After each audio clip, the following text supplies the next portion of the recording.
कारण बताओ, कुछ अच्छा बताओ जो सुन के लगे कि हाँ ये बहुत अलग, बहुत मतलब सचमुच में ये यही बात था। तो फिर क्या बोले कि तुमको कैसे पता चलेगा कि तुम नम्र हो चुके हो? कैसे पता चलेगा? तुम चुप रहो। तुम्हें कोई कितना भी बोल रहा है और तुम चुप हो के बिना एक शब्द बोले और तुम सुन रहे हो ना, तो 10 आदमी अगर देखेगा अभी ना खड़ा होके वहां पे, कहेगा कैसा बंदा है यार, इसको इतना गाली दे रहा हूँ, इतना बक रहा है, ये कुछ बोलिए नहीं रहा है, हम तो रहते तो अब इसको पकड़ के यहीं पे कूट देते।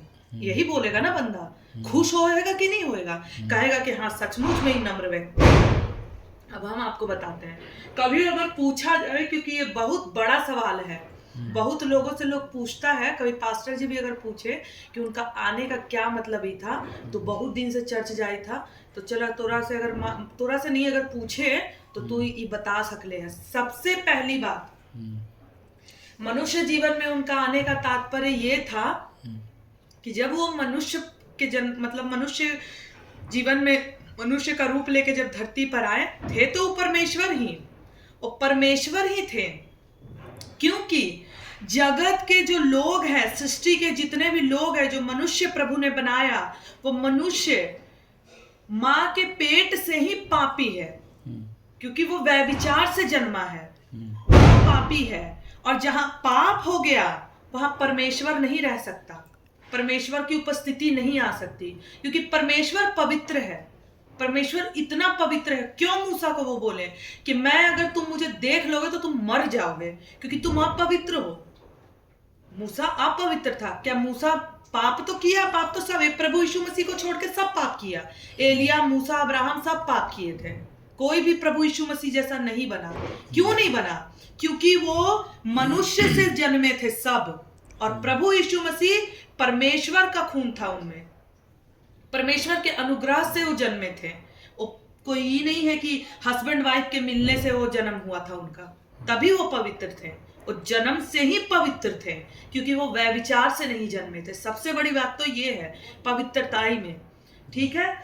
तो परमेश्वर ने कहा कि मनुष्य पापी है। हर एक मनुष्य जो पृथ्वी पर जन्म लिया है सब पापी है। कोई भी इस धरती पर, पूरी सृष्टि, इतना बड़ा ब्रह्मांड है ना, एक व्यक्ति भी पवित्र ऐसा नहीं है कि पापी नहीं है, सब पापी है।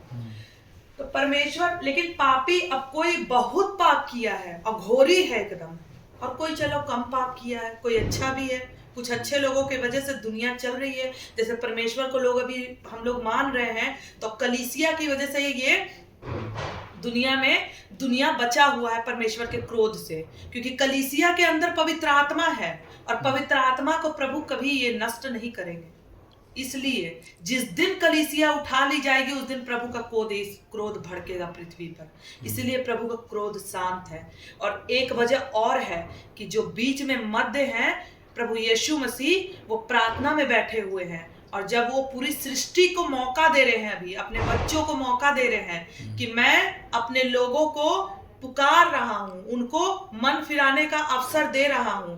जब सब तक मेरा समाचार पहुंच जाएगा, पूरी सृष्टि में सब तक मेरा समाचार पहुंच जाएगा, जिसको स्वीकारना होगा वो स्वीकारेगा, जिसको अस्वीकारना होगा वो अस्वीकारेगा, लेकिन जान सबको ही जाएगा उनके बारे में। जैसे चुन्नीलाल है, जान गया ना प्रभु के बारे में, लेकिन अस्वीकार करता है, अभी नहीं स्वीकार रहा है। बाबू है, पापा है, दीदी है, अपन भी फैमिली में, तोर भी फैमिली में कितने लोग हैं, लेकिन अस्वीकार रहा है। जान तो गया प्रभु यीशु मसीह के बारे में, प्रचार तो पहुंच गया उनके तक, हमको भी पहुंच गया था, लेकिन हम स्वीकार है, वो सब अभी नहीं स्वीकार रहा है। ठीक इसी तरह सब जगह सृष्टि में फैल जाएगा ना, तब प्रभु यीशु मसीह आ जाएंगे कि तुमको मेरे बारे में पता चल गया है, अब तुम स्वीकार नहीं रहा है, ये तुम हठीले मनुष्य हो, अब तुम पर मेरा पिता का क्रोध भड़केगा। सिर्फ दो लोगों पर परमेश्वर का क्रोध भड़केगा। एक, जिन्होंने प्रभु यीशु मसीह को मान के और उन पे विश्वास नहीं किया, सुन के उनके बारे में, उनका सुसमाचार सुन के और उन पे विश्वास नहीं किया। एक उस पे क्रोध भड़केगा परमेश्वर का, और एक उस पे भड़केगा जो प्रभु यीशु मसीह को हे प्रभु करते तो हैं, पर उनके वचनों पर चलते नहीं है। तुम में से वही स्वर्ग के राज्य में प्रवेश करेगा जो मेरे पिता के वचनों पर चलता है। जो मुझ पे विश्वास करता है ना वो भी नहीं वहां तक पहुंचेगा। विश्वास तो बहुत करते हैं। अभी तू चुन्नी डाल के कहता प्रभु यीशु मसीह भगवान है, हाँ है, लेकिन क्या है, उनके वचनों पर नहीं चलता तो वो राज्य में प्रवेश नहीं करेगा। कोमल दीदी भी यही भेजी थी ना उस दिन ग्रुपवा में कि बादलों पर वही उठाए जाएंगे जो वचनों पर चलते हैं। जो वचनों पर नहीं चलते हैं वो भरम है उनका कि वो उठाए जाएंगे। प्रभु आखिरी वक्त तक इंतजार करेगा। तू अब भी मान ले, अब भी मान ले, स्वीकार कर ले अब भी, ठीक है। तो प्रभु यीशु मसीह का आने का तात्पर्य ये था धरती पे कि मैं तुम्हें दिखा रहा हूं कि देखो मैं मनुष्य का रूप धर के आया और मैंने अपना जीवन किस तरह से व्यतीत किया। किस तरह से मतलब तुम लोग कहते हो ना कि मैं टीवी के बिना नहीं रह सकता, मैं मोबाइल के बिना नहीं रह सकता, मैं पंखा एसी कूलर के बिना नहीं रह सकता, मैं घर के बिना नहीं रह सकता, मैं रोटी खाए बिना नहीं रह सकता। तुम लोग कहते हो ना, पर मुझे तो कुछ नहीं मिला था, मैंने अपना जीवन गुजारा ना। मुझे किसी चीज की फैसिलिटीज उनको नहीं था उस वक्त में। कैसा था उस वक्त माहौल, तो पता हो आज से 2023 साल पहले कैसा था। का किसी के पास होगा इतना सब कुछ सुविधा का सामान उस वक्त। प्रभु यीशु मसीह वो ही बता रहे थे। जब तुम लोग कहते हो, आज के डेट में कोई कहता नहीं है हम प्रार्थना कैसे करें, हमको टाइम ही नहीं मिलता है, हमारे पास टाइम ही नहीं है। अब ओखने कैसे बोला है, हम प्रार्थना करने बैठते हैं, कोई उधर से आ जाता है, कोई उधर से आ जाता है। का प्रभु यीशु मसीह को बड़ा सा बिल्डिंग मिला हुआ था बना के प्रार्थना करने के लिए। तो खुले कहाँ करते पहाड़ पे करते थे, कहीं भी जाके कर लेते थे। उनके कहने का मतलब ये वो यही सिखाए मनुष्य रूप में आके कि इस तरह से मनुष्य को जीवन व्यतीत करना चाहिए, इस तरह से जैसे मैं कर रहा हूं। लेकिन तुम तो इतना छोड़ो, तुम नहीं कर सकते हो इस तरह से। तो आज का जनरेशन जैसा है वैसा प्रभु दे चुके हैं। अब देखो कहीं भी पका के अपना खा लेते थे मछली रोटी। टीवी के बिना आदमी नहीं रह पा रहा है। आपको प्रभु टीवी देखने से मना नहीं किए हैं, आप देखिए, लेकिन वो सिर्फ इतना कहते हैं कि तुम मुझे मेरा वक्त दो। जैसे तुम रोटी खाने के लिए तुम्हें भूख लगती है ना, कपड़े पहनने की लालसा जगती है, मोबाइल चलाने की लालसा जगती है। का हमको मोबाइल चलाने के लिए कोई बोलने आता है कि मोबाइल चलाओ? हम कैसे उठते के साथ मोबाइल देखते हैं, कैसे उठते के साथ चाय पीते हैं, आदत बना हुआ है। हम इन चीजों के बिना रह नहीं सकते। तो वही वो कहते हैं कि तुम प्रतिदिन मुझे भी अपने आप को, अपना वक्त मुझे दो, तो मुझे भी याद करो। लेकिन आज की डेट में दुनिया पैसा होगा, चुन्नी लाल मसाज करे थी, ओकरा बोलते कि तू दिन भर तो कमाया, तुमको 3000 रुपए हम दे दिए, और तुम क्या 1 घंटा मेरा आराधना करता तो तुमको कुछ ही हो जाता। लेकिन आदमी अपना इतना लालच में गिर चुका है कि वो कहते थे कि कमाना बुरी बात नहीं है, पर जरूरत से ज्यादा धन मत लो किसी से।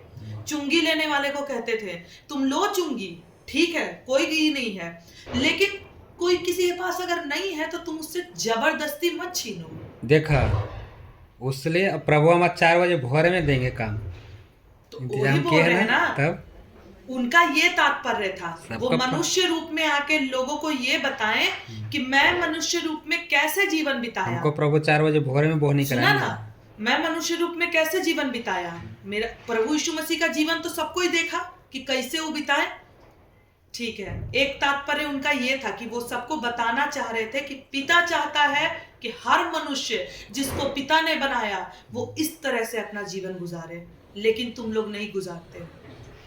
चलो वो हो गया। दूसरा परमेश्वर को ये पता था कि ये दुनिया में जितने भी लोग में जितना भी मनुष्य पैदा लिए, जितना भी धरती पर मनुष्य, सब पापी है। इनको पवित्र करने का एक ही उपाय है कि खुद मुझे मनुष्य रूप में धरती पर जाना पड़ेगा, तभी इनका उद्धार होगा। क्योंकि ये सब कुछ कर सकते हैं मनुष्य, लेकिन अपना उद्धार कभी नहीं खरीद सकते। तो मनुष्य का अपवित्रता कैसे मिटता? पवित्रता से मिटता। तो परमेश्वर पवित्र थे, तो परमेश्वर पवित्र थे, उनका शरीर पवित्र था, उनका लहू पवित्र था, उनका मन पवित्र था, उनकी आंखें पवित्र थी, सब कुछ पवित्र था। वो आए और पवित्र बलि, जैसे कैसे पहले के जमाने में मेल बलि, होम बलि चढ़ाया जाता था ना, मार के जिस जानवर में कोई दोष नहीं होता था वही चढ़ाया जाता था। हर जानवर नहीं चढ़ाया जाता था। जो जानवर में कोई दोष नहीं होता था, कोई बीमारी ना हो उसमें, किसी तरह से वो कोई ऐब ना हो उसमें, वही जानवर चढ़ाया जाता था ना, वही जानवर बलि चढ़ाया जाता था, वही स्वीकारते थे परमेश्वर। तो कहने का मतलब था कि वो ही मनुष्य का बलि चढ़ाया जाना स्वीकार होगा जो बिल्कुल पवित्र हो। अब पवित्र कौन ठहरे? सब तो अपवित्र है, सब पापी है।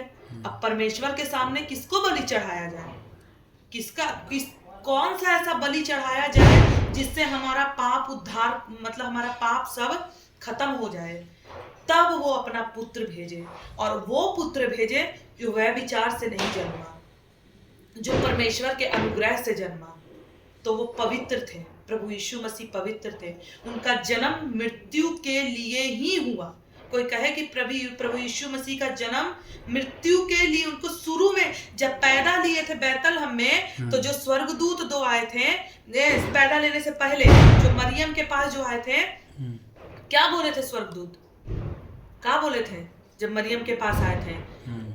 कि तुम पर, हे मरियम, तुम पर परमेश्वर का अनुग्रह होगा और तुम एक पुत्र जन्मोगी और उसका नाम तुम इमैनुअल रखना। इमैनुअल लिखल है बाइबल में, इमैनुअल रखना। इमैनुअल का मतलब पता है क्या है? उद्धार। कोई नहीं, उद्धार करता नहीं है। मतलब वो स्वर्गदूत बोले कि एक उद्धार करता जन्मेगा, मतलब तुम एक पुत्र जनेगी और वो लोगों के पापों का उद्धार करेंगे। मतलब उनका जन्म ही इसलिए होगा, मृत्यु के लिए ही उनका जन्म हो रहा है। उनका जन्म लेने का तात्पर्य ही यही है कि सबके पापों का उद्धार करता होंगे वो। ठीक है? कितना तुरा उपाय, कितना हम तुरा अच्छा बतैली बात। कोई ऐसा बताएगा ना बततवा। और तीसरा सबसे अहम बात, जब प्रभु यीशु मसीह का बलिदान, जब उनका प्राण निकलने वाला था, तो क्या वो बोले ऊपर देख के? पूरा हुआ। आप लो पिता, तुम्हारा जितना नियम था, जितना विधि था, जितना तुम नियम मतलब था तुम्हारा, सब पूरा हुआ। और मंदिर का पर्दा फट गया। मंदिर का पर्दा इसलिए फट गया कि सब का पाप लेके, और मैं पूरे नियम से, और मेरा बलिदान अब हो गया। अब सारे मनुष्य पवित्र ठहरे, सबका पाप मेरे ऊपर।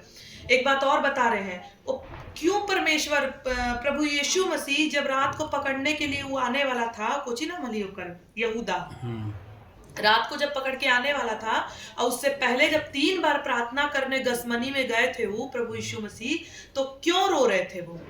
तू बतावा। और उनका जो पसीना है वो लहू बन के पत्थर पर टपक रहा था, देख लू है ना? क्यों रो रहे थे? क्या लगता है तोरा? मरने वाले थे इसलिए रो रहे थे। पता है क्यों रो रहे थे वो?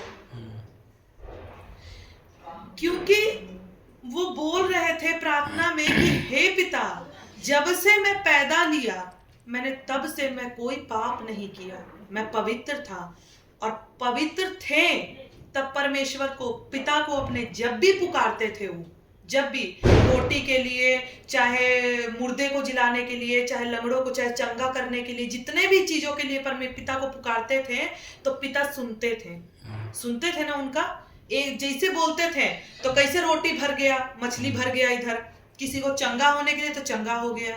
क्यों? क्योंकि वो पवित्र थे। उन्होंने जीवन में कोई ऐसा काम नहीं किया जो पिता को उनका पसंद ना हो, वही किए जो उनके पिता को पसंद था, और वो पवित्र थे।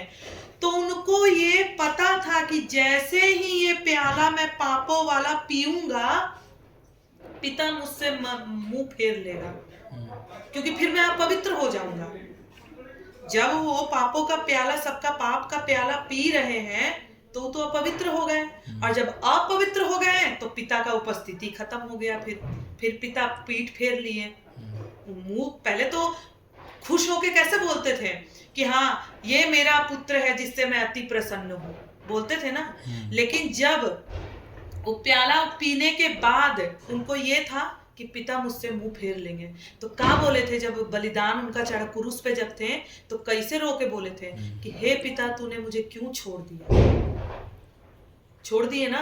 तो जब परमेश्वर का, पिता का चेहरा उन पर से हट गया, तब उनको कोड़े पड़े, थूका गया, क्योंकि पिता का पीठ अब वो उधर देख नहीं सकते हैं, क्योंकि वो प्रभु यीशु मसीह अपवित्र हो गए। फिर वो जब प्याला सबका पापों का पी लिए तो अपवित्र हो गए, तो पिता अब नहीं उनको ही कर सकते हैं तब तक, जब तक कि वो सारा पापों का गुनाह प्याला लेके कौन खत्म टाइप ना हो पिलावल जाए। गेल?